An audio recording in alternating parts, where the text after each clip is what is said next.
It's Pyram King, and I'm excited to have another Curse of Strahd interview. And with me is a very special guest. You probably know him from the moderator on the Curse of Strahd Discord channel, also from Mad Cartographer, the Crucible magazine. He's a full-time content creator. But for me personally, he helped me in my very first Curse of Strahd campaign, helped me get Foundry set up. He was also a guest NPC in my campaign playing the Lich in the Amber Temple. Welcome, Harrison. We chat a lot online, but this is the first time we're going to be doing the interview. I got a lot of questions to ask you. And we're doing it summary as well. Very, very cool, stylish. We got our sunglasses on. We're respecting the heat wave and style, so we've decided at the last minute to go very, very summer. With my headset, though, I feel like I look like a really, really bad helicopter pilot from a low-budget Airwolf. And the pipe, 5x5. Do you? So, one of the things I wanted to ask you before we get into the Curse of Strahd and Foundry questions is, what got you involved in RPGs? How did you first get involved? And then specifically in Curse of Strahd, how did you get involved with Curse of Strahd? So with RPGs, it was absolutely the pipeline of video games into, but what if you played this at a table? The thing that did it for me was Baldur's Gate 2. I hadn't played Baldur's Gate 1 at the time. I was gifted a copy of Baldur's Gate 2 from someone who was throwing it away. And it was my first experience of a video game where the manual was a book. For my youth, we had books for video games, but that was because it had all a lot of the early DRM would be like, to play the game, enter the fifth word from the fourth line of page 5. This is the first time that a game came with a full. I remember that. That was really, really cool. It was, in hindsight, it was near enough a 3.5 player handbook that they gave you in tiny A5 version. But that, things like Final Fantasy, particularly Final Fantasy VIII, really just spanned up for me the idea of these huge ongoing stories. And then my good friend, who became my best friend and then my manager later on, we'll talk about that, got me into playing a D&D game with him, which was 4th edition at the time. And we did a short-lived 4E campaign, then dipped into Edge of the Empire for a little bit of Star Wars system. And then I started up with 5E. A very disastrous homebrew game where I'm sure my rulings were terrible and inconsistent, and I made all those first-time DM mistakes.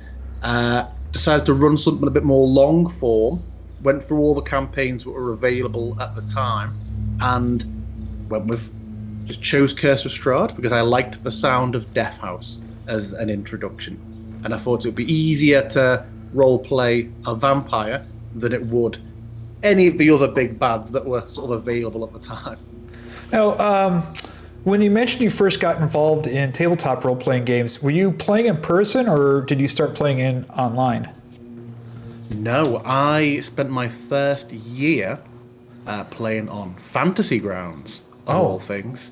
I used Fantasy Grounds a lot, and then we turned that into infrequent table sessions, which the magical thing about the UK is my best friend lives an hour's drive away. If we're seeing each other, we plan a weekend around it because the British are all hobbits. We don't like to travel very far. So we had 4 people we had to coordinate these sessions, and we would every 6 to 7 weeks get together and do one of those D&D sessions that was about 18 hours long. It involved getting very drunk. There were several takeaways ordered. And an entire room of my house was imbued with the smell of sweat, cheap beer, and takeaway for about a week afterwards. That's awesome. So my introduction, I was stuck in Portugal during the COVID, and so I got involved online. And I started with Fantasy Grounds, but it was just so complicated. And then I got into Foundry, and huge thanks to you, because when I got into Foundry, I didn't know, it's all assholes and elbows for me. I didn't know what the hell I was doing. And you were so kind enough to help me get some things squared away. And I believe, I might be misspeaking here, but I think you probably ran the first full-length Curse of Strahd campaign in Foundry. I think you started, in version 5 Foundry through version 9? Is that right? 3 years, right? Yeah, I think that sounds right.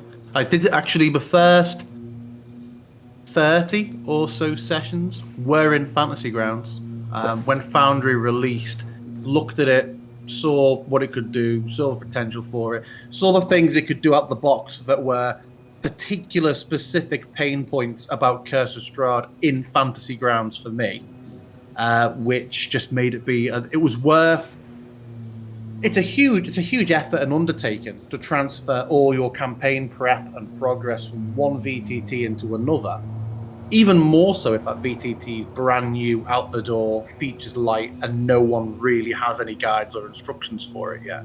Right. But the benefits of Foundry were so high that it was worth making that jump. And as for the lack of resources, there weren't any, so I made some.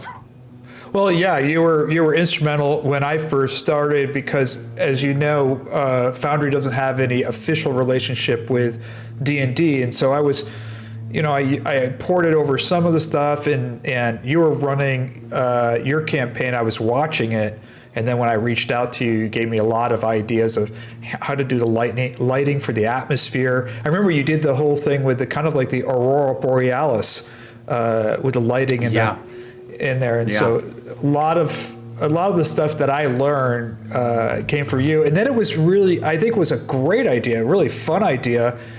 Which I suggest everybody watching to do this if you're playing online, is find somebody who's also a DM or familiar with the campaign you're running, like Curse of Strahd, and ask them if they would jump in to be a guest NPC, because we had a fabulous time with you playing the Lich in the Ember Temple. It was just a great time. I remember all the players really had an amazing time when you jumped in to do that. Oh, you're very kind. Thank you. It was a lot of fun. My favorite NPCs, Exafanta. It was awesome. Now, your campaign ran for 3 years, I think it was, right? Yep, 3 years. Weekly sessions, 152 sessions it was in the end. 152 sessions. That's crazy. Now, I know that you're now a full-time content creator. You have been for what, about 10 months now? 18 months now, yeah. 18 months now. So before we jump into those Curse of Strahd stuff, let's talk a little bit about this. So Mad Cartographer, why don't you explain to what everybody is what Mad Cartographer is? I have the page up here, the Patreon page for that. Yeah, so my best friend got into, he's the one who got me into like 4E. He became a full-time map artist just over 3 years ago now. And he originally, Mad Cartographer was map a day cartographer. So he would do a new map every single day. And it took longer than I thought it would for him to realize that a heart attack was going to happen if he kept that pace up. So he adjusted his content flow. But even though I wasn't working, I was still in my old career at the time, but we'd keep in touch most days. And he quickly got to a point, or gradually got to a point, where he wasn't getting to do as much art as he wanted to do because he was having to spend so much time doing the business side of things. And he also had all these ideas, but there wasn't time to grow or implement those ideas because there was so much upkeep in the business. So once he got to a point where he was stable, secure, and could offer me a competitive amount to leave my old life, I jumped on board and took over product management. So it's the Mad Network. We've got a few different products. We've got the Mad Cartographer, which is our battle maps with a particular focus on Foundry content. We've got Planet Hoppers, which is our sci-fi asset. There is Crucible magazine, which isn't a Mad Cartographer product. It is its own thing, but we obviously work on that heavily involved. And we have a few other things in the pipeline that are either starting up or coming this year. So my role with all of that is product manager. So a lot of sort of corralling and organising our artists and the people we collaborate with, sorting out our schedules and our sort of timelines. A huge amount of my role currently is the upkeep and maintenance of our Foundry content. And yeah, basically jack of all trades. Yeah, I know we touch base. We have our morning video coffee at least once or twice a month to touch base and ping ideas off of each other.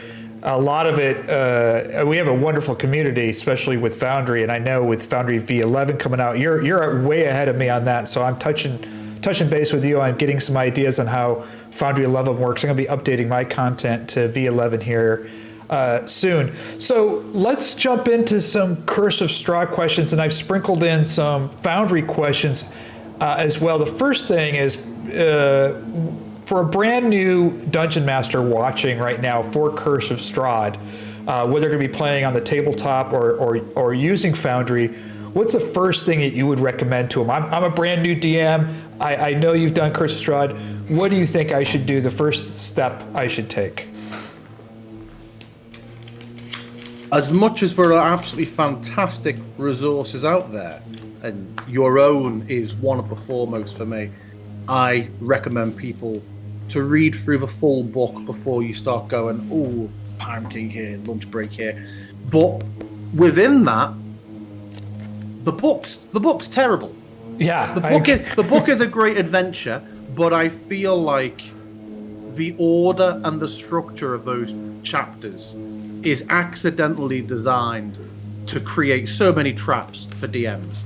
I found several times there were situations where I progressed through the book or I had encounters, and then you find out a chapter or 20 pages later information that really would have been pertinent a while ago, that it's now kind of too late to roll back. There were some plot points that I just dropped. So the structure and layout of the book is not ideal. It is unfortunately a book that I think needs quite a lot of, like, ideally a full read before you start running, as opposed to running it as you go along. The other thing, and it's controversial when I talk to other DMs, but it just did nothing for me as a DM. I entirely drop the soulless aspect of some Barovian NPCs, because I think it makes for a really stilted RP. Particularly if you're running a long game, I feel like players who are the first one or two soulless NPCs your party meets might be quite interesting, but I feel like eventually it creates a dynamic where, oh, are they soulless? Okay, we won't bother talking to that. Right. And it just creates this area of Barovia that is wasted. I put the soulless NPCs kind of in the background, like they see them over in the corner, but they don't interact with them. To highlight your point, because I just was and I highly recommend, I think your advice is perfect, is I would say read through Curse of Strahd cover to cover, ignore the stat blocks, ignore the tables, just get a sense of the plot line, the locations, because it is a very stilted, disorganized, in my opinion. You've got Castle Ravenloft chapter 4, and then you've got Van Richten's Tower chapter 11. I mean, it's just jumbled. But one particular thing I'd like to highlight, because this a new DM was just asking me a question, is the Pie Lady. So they give you a little bit of reference in the beginning, but you don't know anything more about it until you go ahead and read, where is it? You have to read chapter 6, which is way after chapter 3, chapter 6, the Bone Grinder, to learn more about the pie. So it goes from literally from the pages in 100s to the pages in the 40s that you have to jump back and forth to find out the full effect of how the pie works and what's going on with that. So yeah, it is pretty stilted in my opinion. It's a great campaign, phenomenal campaign, but the organization of this book is lacking. When we're talking about third-party content, and there's a lot of third-party content, you're also the moderator for the very, very popular and massive Discord channel for Curse of Strahd.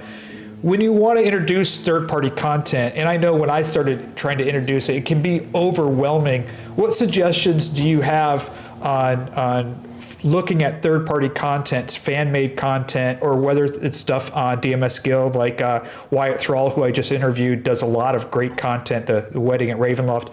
How do you recommend tackling that third-party content? Just because it's popular, don't rush into it. You need to look and see if it fits into your campaign. One of my favorite third-party creators who I used extensively in my own game was Lunch Break Heroes, Yeah. who I know you've interviewed before. He's a great guy.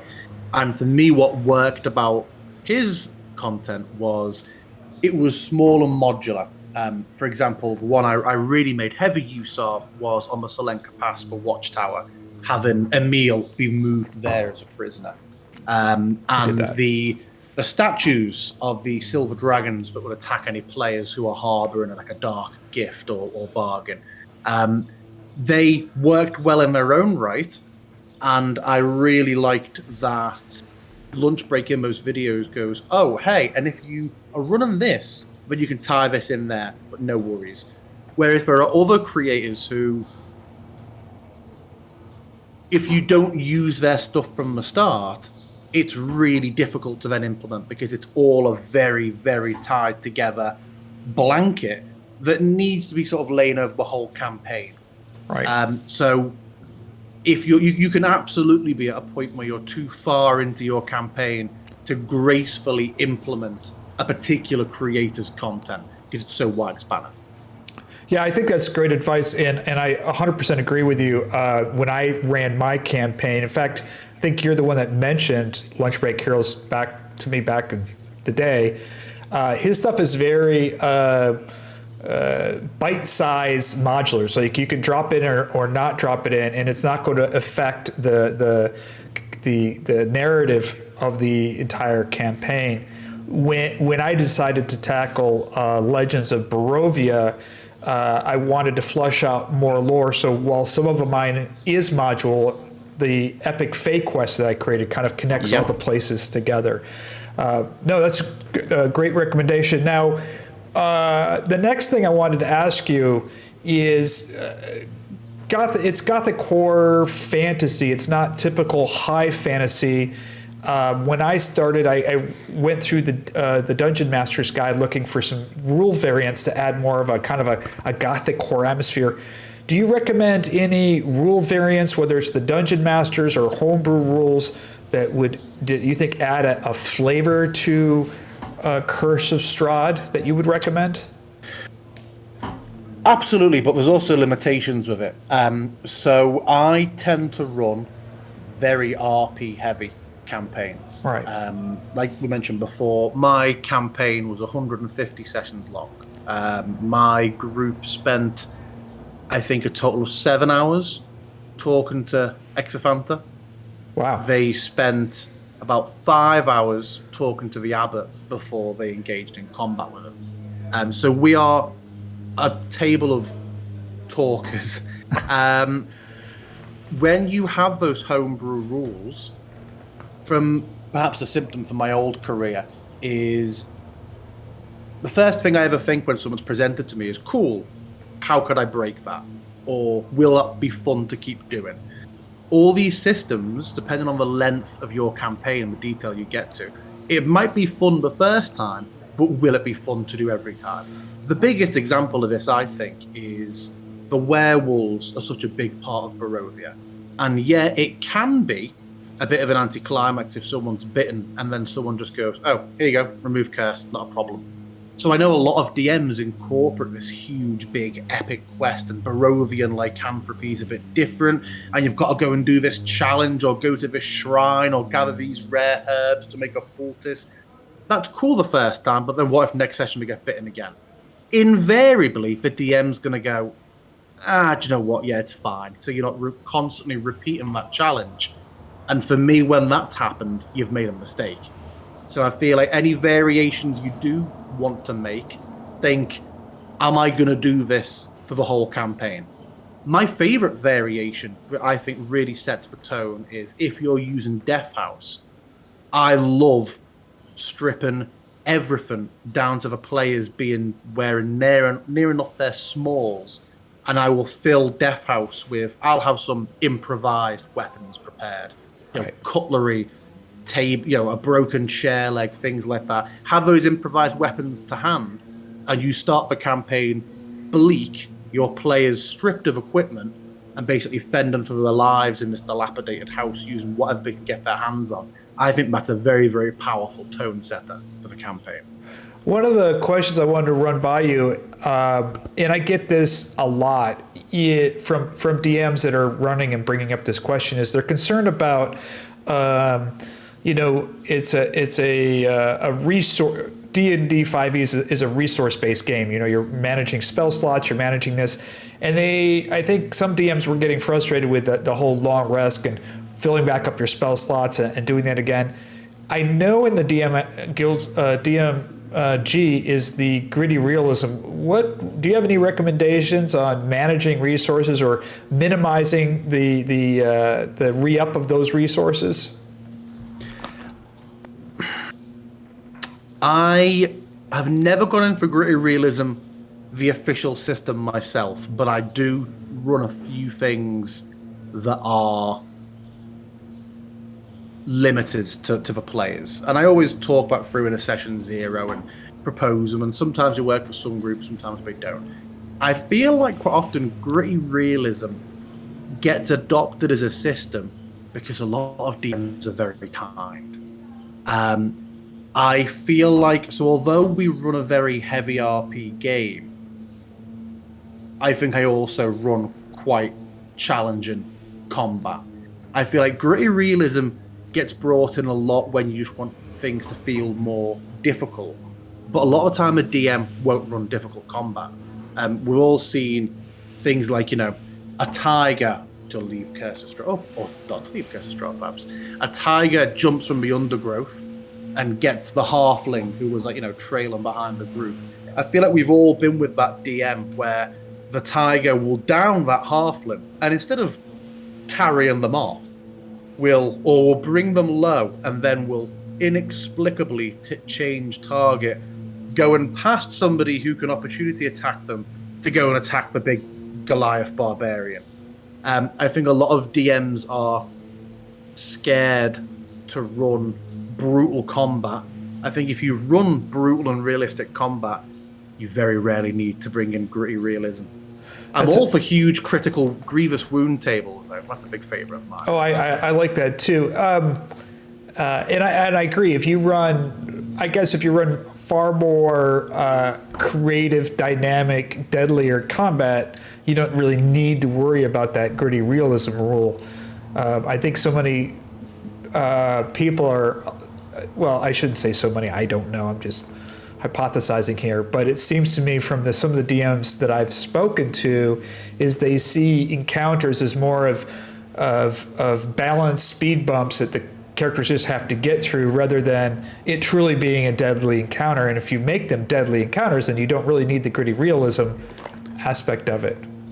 And I think, let's be real, if you're not pulling your punches as a DM, all it takes is for a player who doesn't know to disengage and dash and use their 60 foot of movement in that Death House basement, and you can be level 2, get into a combat with a Grick, 7 shadows, and 3 ghouls at level 2.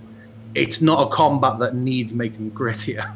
That's definitely true. 2 questions there in your campaign. The first one is, how many deaths did you have over your 3 years? Permanent player deaths? Or just people dying for a bit? Either one. We managed 0. We did have a player death, but that was a bit scripted because that player had to leave the campaign fairly early on. So I had the abbot kill that player, which only that player knew they were going. So I've never had a group of players look so appalled at me as when they rushed over to use, at the time, their only diamond to revivify him. And I had the abbot counterspell the revivify. All the players were just like... Bravo. We very much had one of those campaigns where, yeah, nobody died, but there are absolutely fates worse than death. And one of my players, kind of like the star player of that campaign in terms of how they fit in with the narrative, became the Dark Lord at the end of the game. But it was not a remotely triumphant thing. It was a harrowing experience of that player. So yeah, that player probably wishes they died. Now, your games are heavy role played, and I really enjoy the role playing, and you're a great dungeon master, and by the way, guest NPC. Any recommendations for those DMs that want to incorporate more role playing into Curse of Strahd, whether it's NPCs or what basic suggestions or tips could you provide? Okay, so this is something that I did that ties into the Tarokka. What I don't like about the Tarokka, particularly the Destined Ally card, is I feel like the book, to try and put more value on that Destined Ally, really kind of just makes it clear that even if you help somebody else, and like if you save Arabelle's life, Aragal or Luvash aren't your destined ally, or Arabelle herself isn't. They'll just be like, well, thanks, but no, of course I'm not going to help you against Strahd. What's the point? So my group, quite early, it became clear that they didn't understand that, which I think is fair enough, and they had a huge plan because they were like document writers and plan makers. They wanted to gradually rally Barovia around Strahd. So for me, if you agree that it makes no sense for people to not help against Strahd, especially in the late game when the tide seems to gradually be turning, don't overwhelm yourself with like, okay, cool, we're marching on Castle of Ravenloft with 4 players and 25 NPCs. Think of a role play narrative way in that those players can contribute around Barovia.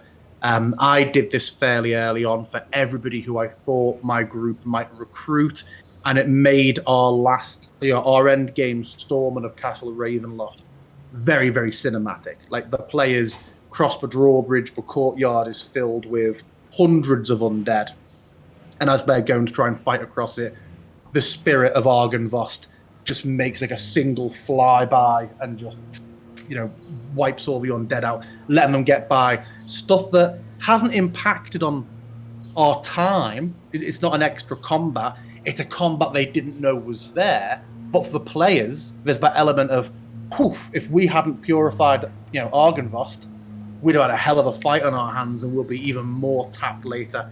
I had I really built Ludmilla up quite a lot in my game. I had Mordenkainen basically engaged a powerful Archmage's duel with Ludmilla, which took her out of the Strahd fight for the players. I had about 10, 20 different things like that really built it up. Flesh your NPCs out. Although the book might seem overwhelming at first, because it is a demi-plane, it's a very limited stagnant cast.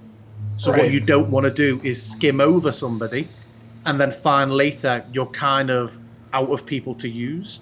It's my biggest grievance of the book that I'm always toying with the idea, Palmer, of running Curse of Strahd again, but I feel like my first campaign was lightning in the bottle. It would take a lot for me to do it, but the main thing I always keep in mind is I would significantly flesh out and spend a lot more time in the village of Barovia. I feel like the village of Barovia has done a complete disservice by the book. You've got one tavern, one shop. The plot of Ismark comes to you the second you're sat in that tavern, and other than saying, there's a pie woman and some houses are boarded up with zombies, there's nothing else to that settlement. Did you? Church. I just want to jump in. I don't know if you follow. I'm a Patreon member, and she's on our Discord server. Is the Dungeon Madams? They just fleshed out a huge epic map of the village of Barovia. Have you seen that? Oh, I haven't. I have not. Oh, I'd like it's to see phenomenal. That. I'm a big fan of their work. They've put in a bunch of little side quests and little stories that are going on in the village. So if you're going to run it again, and when I plan to run it again, I will definitely be tapping into that. That sounds good. Yeah, I did exactly the same with Kresk. I got to the Kresk chapter in the book and was like shaking my book out trying to find the rest of it. Yeah, there's nothing there. I made, I think, 35 NPCs for Kresk with art, and I worked up their relationships and their jobs around the town because it's described as being such a small commune. So I had a real cool little settlement there that my group never used because they arrived, and I'm about to give some big Curse of Strahd spoilers here. If you're a player, not a DM, you should skip the next 30 seconds. My players arriving at Kresk and handing over their letter of recommendation from their close personal friend Vasily von Holtz, who was a noble from Kresk, was when the guards were like, "Who the hell's Vasily von Holtz?" And when they looked at the letter, the player with very high intellect who'd been studying the Tome of Strahd was like, huh?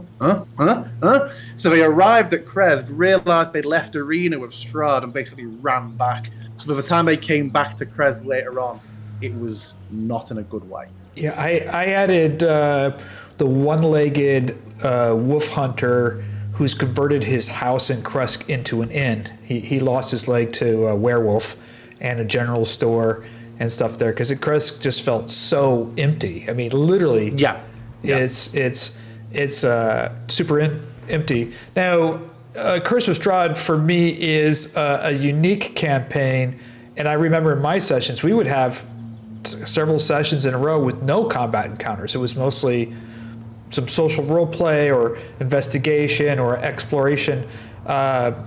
Can you share a little bit about that for new DMs of what to expect? Because 5e is, you actually say in the book you should have like 2 or 3 combat encounters each game. What are your thoughts on that? I don't agree, but it depends on your table and the game you're running. My game, I think we went. So for context, bear in mind we played 3 hours a week for 3 years. I think we went 12 sessions without a combat at one point. We also spent 6 months of sessions going up the Selenka Pass in like a resource survival horror, almost endless combat slog. We also had days. We had on one point we realized playing 3 hours per session, we realized that this single day had been 10 sessions long. But hold on, we're playing slower than real time here. Yeah. Just go for what seems to work well for you and for your players. Some people might have a lot of DMs might have the sort of party where they want the equivalent of the, hey, just give me the story difficulty in a video game, where the combat is almost narrative. Others might want that really tough, tactical, unforgiving combat. When your party's traveling across Barovia, did they camp out anywhere between villages? Did you make the world bigger, or did you keep it smaller? I didn't. I only learned about that quite a lot into my game. Were I to run it again, I absolutely would double the size of Barovia. My group never had to stay out overnight once until they went up the Selenka Pass, and I felt like that was a huge wasted opportunity. For a long time, I think they felt too safe because they could get into they could get back into Wallachia, and even though you and I both know that Strahd could come walking in at any moment, right? It gave it's a much less eerie experience of them than sleeping out in the Selenka woods. Did you have where were your outside of Castle Ravenloft? Where were your Strahd encounters placed? Oh, okay. So ignoring Vasily, because obviously that could be anywhere, anytime. I had outside Death House. I had the siege of the Burgomaster's mansion, where he's kind of just doing a flex to show that he could take Irina. And here's the good thing with my campaign, and there's a great Twitch clip on my channel I'll have to find for you of my players reacting to Strahd turning up unexpectedly. When the campaign is as long as it is, they could go months without seeing him.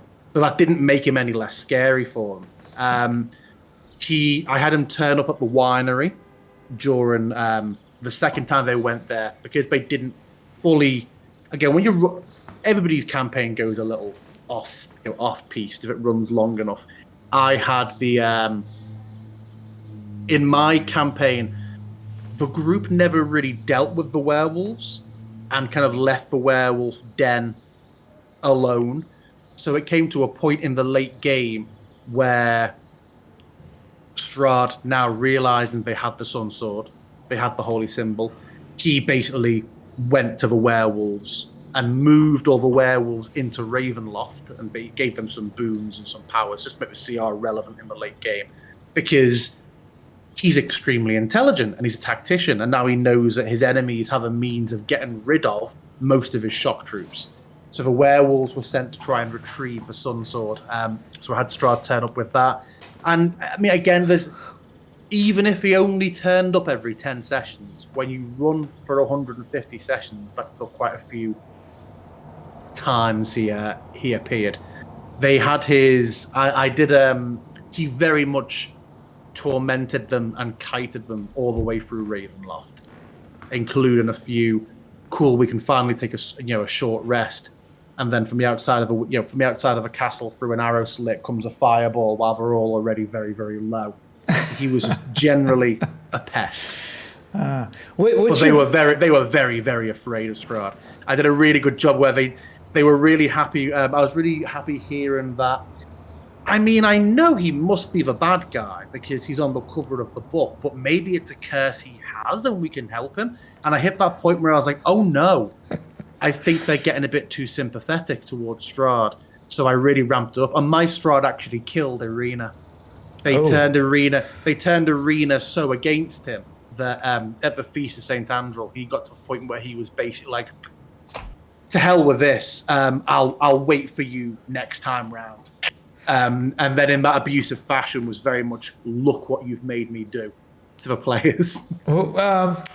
What's your favorite location and favorite NPC? Oh. It might be Amber Temple and Exophanta for me. All roads lead to the Amber Temple, really, in terms of so many of the major plot lines.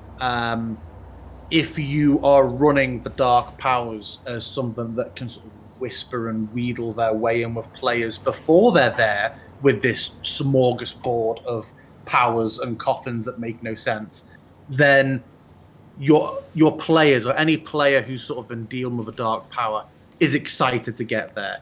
You know the means to destroy Strahd is said to be there. It's an impressive place with, I think, refreshingly different combat compared to a lot of Barovia, where it's been undead, skeletons, vampires, sure, some named NPCs and maybe some ghosts. Suddenly you get there and there's golems and flame skulls, and I can't remember if the Nothic is raw or not, but the Nephiron's there as well. It's a very different but still thematic location. And if you run a good challenge in Selenka Pass, I loved that my players got there at this point where they were like, we knew we were coming here, we prepared to come here, but we've had the, can I swear on this stream? Sure. We've had the shit kicked out of us so much that now we've got here, I kind of don't want to go in because we know it's going to be a big deal here. Yeah. So my players were on tenterhooks all the way through. It was very satisfying. And I think Exophanta can be a very, very compelling NPC. I think the book makes it too easy to have it be a bit like, sleepy old confused bones man. But he was actually a very, very intelligent, dangerous, and not good person who just is very short-term nice, and I had a lot of fun with him. Did you weave Casimir's storyline into getting to the Amber Temple? The Dusk Elf? No, so my group met Casimir, but he was just a plot thread that they never tugged on much. Okay. So the Dusk Elves really didn't get a huge amount of spotlight in my game. They met Casimir, they met a couple of others, they knew the origin story, and how they were involved in Rahadin and Strahd and Petrina, but they never took him with them. So yeah, that was unresolved. So let's shift focus here and talk a little bit more about Foundry in relationship with Curse of Strahd. Now, you started, I think, in version 5, was that right? Or version 4 of Foundry? I think it might be version 5. And then you finished your campaign in version 9, right? Or 8? It may have been 8. 8 or 9, yeah. Or 8 or 9. Now, I know, and I'm sure you get this question a lot, but I'm always asked, what modules should you use? And I think I had 120 or 30 running at one time, but they're constantly evolving and changing. For Curse of Strahd, are there any particular Foundry modules that you would suggest running? Quality of life or something in there that you think is something that you got to have to run Curse of Strahd in Foundry?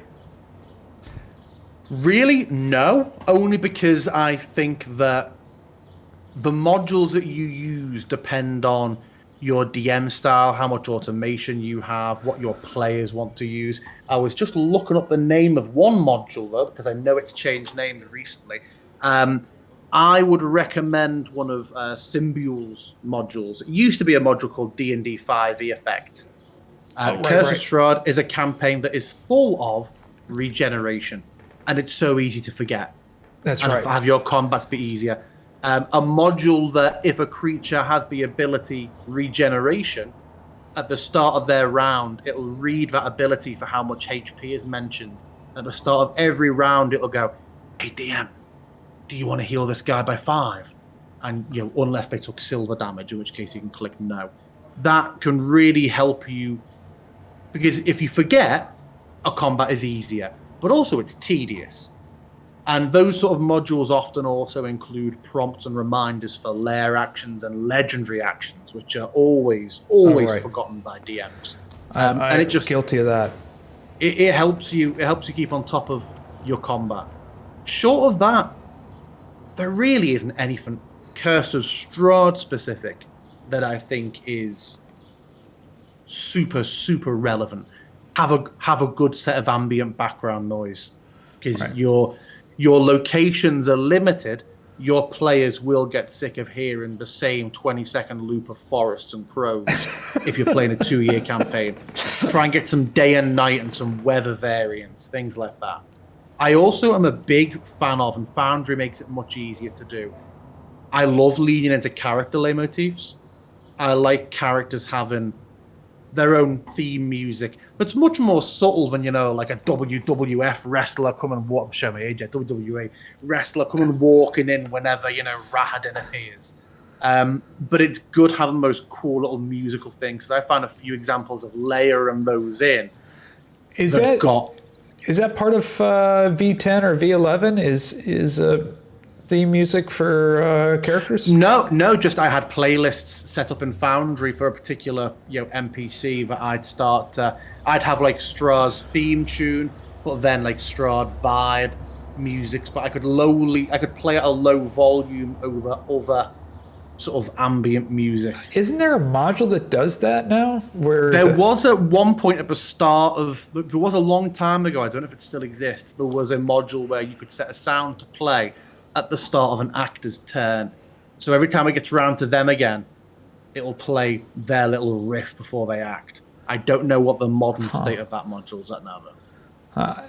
So anything else that you would recommend for Foundry people, whether they're running Curse of Strahd or D&D getting started? Any suggestions or tips?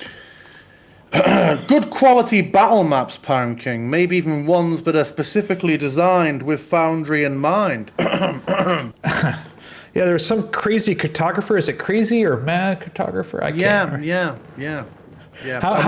How many of those Foundry maps do you have now on Mad Cartographer that's set up for Foundry? I think now we're at about 1,200. Wow. So we typically so everything we make is made for Foundry, by which I mean there's walling, there's ambient lighting, there's sounds. A lot of the time you'll find that there's just walls thrown in a scene and that's it. I do a lot of the extra stuff where, for example, I will set, if there's a dungeon map, I'll set the dungeon map up, or if we have an adventure, I actually go in and put the vision on the enemies. So you correctly will have a ghoul set to have 120-foot dark vision. So you as a player, as a DM, can go in and know and see what everything sees already. A lot of our newer content uses modules as well for ambience. We use canopy effects. We use levels. So if you have a map where You can go into a building, the roof is there, the roof will disappear when you go inside, but if you step back out and put your height to be 20 foot, if it's a 20-foot tall building, then when you step back onto it, you're now on the roof and your line of sight might change. We have functional elevators on some maps. We have ones where there's swirling debris that is a canopy that goes over the map. We're trying to, there's a lot of creators who will make maps and we'll stick them in Foundry as images. We're really committed to going like all in with Foundry content and having our stuff be very, very Foundry centric. Still works on other VTTs though. Just get extra features in Foundry. The Planet Hoppers is the sci-fi version of that, correct? It is, yeah. That's more asset based at the moment. We're getting into walls and brushes and tiles for like Dungeon Draft, and we will be getting into fairly soon bringing in those like tile sets, not full sets of battle maps, but there'll be tile packs with themes, and there already are some. We've got a ship-based one, a rocky sort of Mars planet-based one, and a cyberpunk one.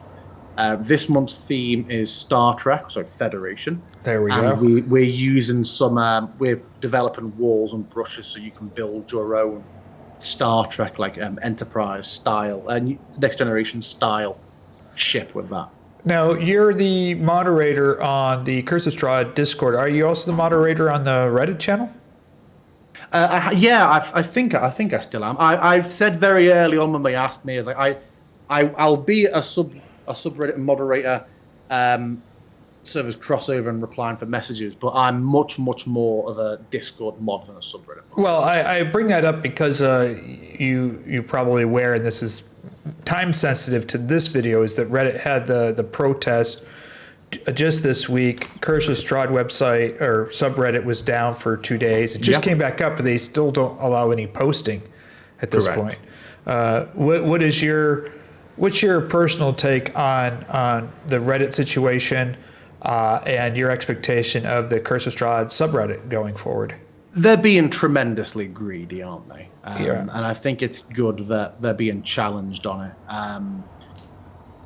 The fact they've already yielded on it for accessibility-related bots shows that there is leeway. I think it's just about pumping numbers so they go private, isn't it? As for Curse of Strahd, although we've opened the subreddit back up, the only thread people can write in is one that's about canvassing the community opinion. Our stance is we think that Reddit's behaving appallingly, but we'll do what our members vote for. If people are happy for, we want to keep the blackout going, so we're checking with the community how they feel about it. We've presented a number of options. A lot of the major resources we moved onto the Discord before the blackout. Looking at the analytics, it's a huge active Discord server anyway, but the increase in activity on the analytics and the insights has spiked unbelievably over this period. As a lot of people are going to the subreddit going, oh, well, I wanted to know how to run the dinner at Ravenloft, jump straight onto the Discord. So it's been the biggest burst in activity it's had since COVID, really. One of the things that I find valuable on the Curse of Strahd subreddit is the meta thread and the wiki that has all the archive stuff, including my own stuff. Are you guys thinking about maybe creating some kind of wiki or some kind of place to put all of that content that's maybe a little easier to find than on Discord? So we do have the wiki on the subreddit. There is a wiki page you can get to, which has been a bit of an ongoing project.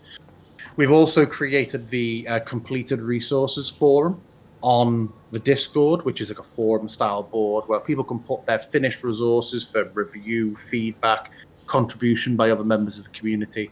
And we do have a small and still growing wiki team on the Discord who are sort of like semi-subreddit mods who are going to be going through and moving that content, but we've completed resources onto the wiki.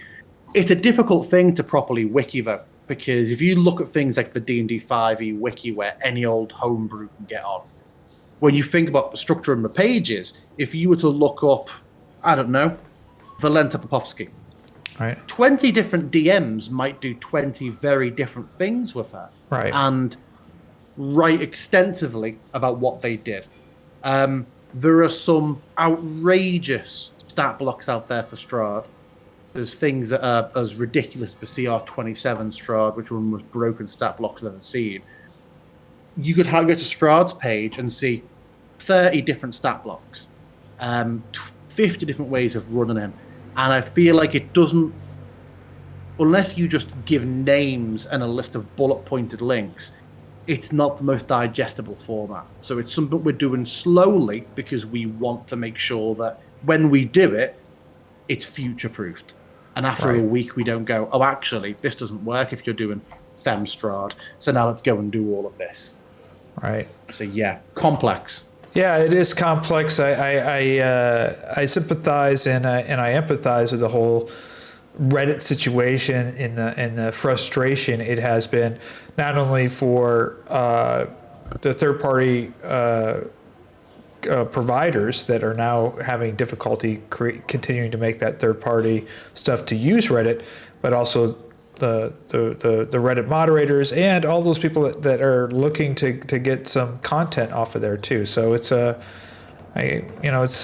guess it's something that needs to be navigated, and it's really going to be, sitting in Reddit CEO and the Reddit companies kind of the ball's in their court on how they're going to proceed. And so I think it's a great platform. It's just unfortunate that a handful of people in the executive C-suite have made some stupid decisions, in my personal opinion. Just like it seems like they're following the WotC, the WotC road. Yeah. The WotC road. What are some things that we can look forward from you, whether it's in Planet Hoppers, Crucible? We didn't touch too much on Crucible. Why don't you tell us a little bit about more Crucible? Because I think that's a thing that you should highlight a little bit, because it's pretty cool. So although there is a bit of an overlap, Crucible's a separate company, a separate product. I'm product manager there as well. For me, all that really equates to is taking each issue and creating the Foundry module for it. We have each issue as a full Foundry module. I did also get my feet wet with writing, though. I'm now technically a published TTRPG adventure writer. I wrote one of the adventures for issue 3, which was a roguelite lamb. I've also written a barbarian subclass, the Path of Extinction, for the issue that is the primal issue, which should be releasing any time now, depending on how long these videos tend to come out. But yeah, it's a 5e bi-monthly, if everything goes well, magazine that it's available in Foundry module, PDF, and print. Well, excellent. What's the? I got the wrong thing here. I jumped to the wrong page. And then Planet Hoppers is going to be sci-fi, correct? Planet Hoppers is sci-fi. Yeah, that's our sci-fi assets. We normally we get 3 asset packs out a month. Sometimes we have some tokens in. Sometimes we have full token packs.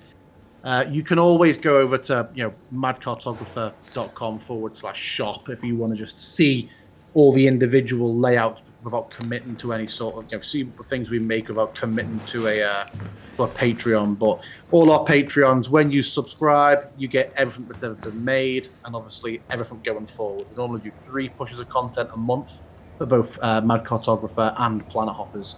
And as I say, Crucible magazine is normally every other month. So one big question here. Are you going to run Curse of Strahd again? And if so, when? You can't ask me that. We explicitly said you weren't going to know. I will. I'm sure I will at some point. I ran it for so long and I learned so much about DMing and Curse of Strahd as a book and as a community and as a resource while I was running it that there are so many things I do differently that I don't even feel like were mistakes the first time around. I mean, unfortunately, my campaign's fully available on my YouTube, but I only started streaming it from episode 97, which was the dinner at Ravenloft, was my first stream session. And and it went through to 152. I'm starting a new campaign in September, a weekly campaign set in Afkatla, the city of Coin, which is from the Am region of Faerun. So I'm running a home game set there. Maybe once that's done, I'll be ready to get back into Curse of Strahd. The problem I have is most of the very, very skilled players who I riff very well with and would love to share a table with, I met through the Curse of Strahd community. And you don't want to have a thing where it's like, hey, 5 Curse of Strahd DMs come and play Curse of Strahd again as players for 3 years. Maybe that's a really good way to do it. Just have Curse of Strahd DMs be the players. I'm not doing New Game Plus. No. I'd want to do a very, very fleshed out Curse of Strahd. I just need to find the right players. Right. Other than that, are you playing any other games right now? And you know what? Actually, let me ask you this question. I'm currently working on getting all the stat blocks for Curse of Strahd in Pathfinder 2 because I'd like to release in the future a version of Legends of Barovia with the Pathfinder 2 engine. Would you play Curse of Strahd in Pathfinder 2 or some other OSR system? And if so, which one would that be? Oh, yeah, I mean, sure, why not? I mean, through work, we're looking at, and this is confusing, but Foundry are releasing their Crucible game system, which is unrelated to Crucible magazine. I did my first playtest of that the other day, and it's a really fun system. It's very, very fast, particularly for making a new character for a new player. You can take someone who doesn't know, who's never even played 5e, and if you're making a new character with them, it's taking an hour or two, unless you're near enough given them pre-gen. Right. This Crucible system is very, very fast. And from a work perspective, I'm already looking at getting some of our existing 5e adventures. We sell a lot of 5e adventures on our store for like $4.99, little self-contained things. I'm already looking at converting some of those to the Crucible game system. Is the Crucible game system, is that a level-based fantasy system like Dungeons and Dragons? It is, and it's made by the Foundry team. It's made specifically to be run in Foundry, obviously. And if you're familiar with games like Path of Exile or Final Fantasy X and its sphere grid system, the leveling up and talent skill system is very much like that Path of Exile style web and nodes that you choose. And it looks like that would be quite fun to run in Curse of Strahd because it also lends itself for very quick combat. And when is that going to be available in Foundry? The playtest came out last week. The full release is when it's done, is what they've said on their page. Oh, that's very interesting. I heard about it, but I haven't taken a look at it yet. What about Pathfinder 2? Do you think that would be something that you would be... Sure, I've never actually played Pathfinder 2, but I hear a lot of good things about it. So it's one of those things where I'm sure I'd rather dip my toe with a one-shot before I commit to a full Curse of Strahd campaign in a system I'm not familiar with. But I'll try anything once. Well, I'm with you on that. I'm actually playing in a couple games. In fact, tomorrow I'm doing a one-shot of Octung Cthulhu 2D20 Mordifius system. Sounds like nice. World War II with Lovecraftian Cthulhu in it, so it should be kind of crazy and exciting. That's one of those great segments. The last 20 seconds, if someone didn't know anything about our hobby and saw this video, they'd think you were suddenly speaking in tongues. Probably.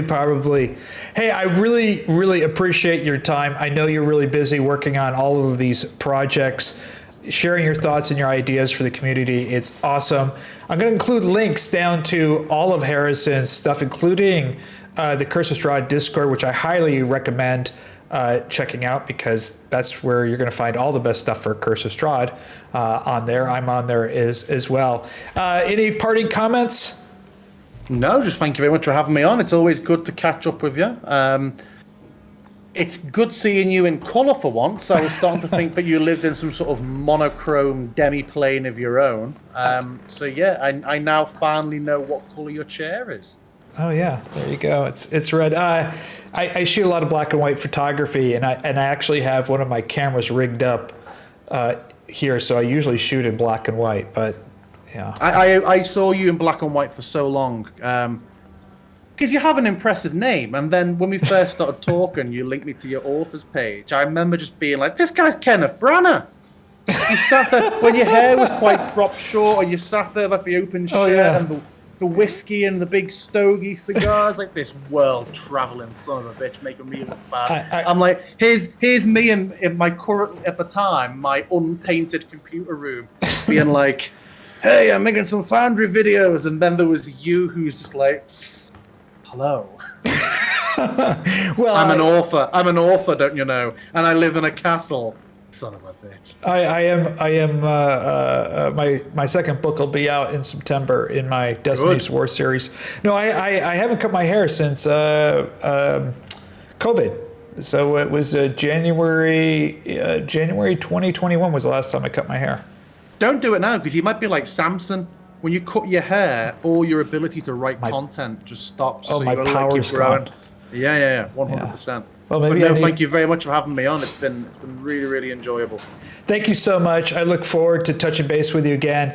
And thank you for sharing your time with the community. Until next time, this is Parm King. May all your rolls be critically successful.